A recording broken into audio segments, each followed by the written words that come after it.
আসসালামু আলাইকুম। আমি কোমর চচ্চড়ি আর মটরশুঁটি দিয়ে কই মাছ ভুনা করেছি। এটা হচ্ছে মটরশুঁটি দিয়ে দেশি কই মাছ ভুনা।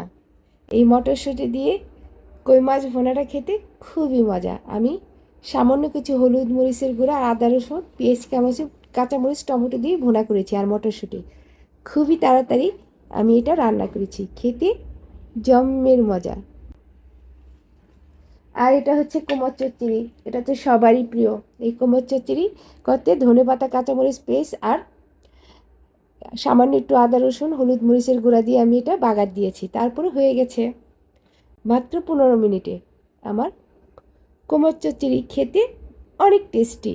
এটা রুটি দিয়ে খেতে খুব মজা লাগে, আর ভাত দিয়ে তো কথাই নেই। আমি এখন দেখাবো খেয়ে।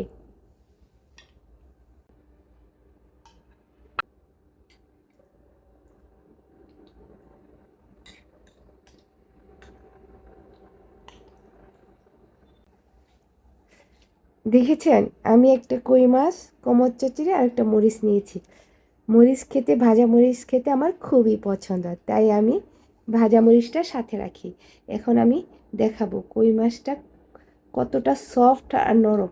দেখেছেন, মটরশুঁটি দিয়ে কই মাছ, দেখেছেন কতটা সফট আর নরম। এইভাবে আপনারা রান্না করে খাবেন, খেতে খুবই টেস্টি। বিসমিল্লাহ। অনেক মজা। কোমর চচ্চড়িটা অনেক মজা, তাই ভিডিওতে আপনাদের সাথে শেয়ার করলাম। আল্লাহ হাফেজ।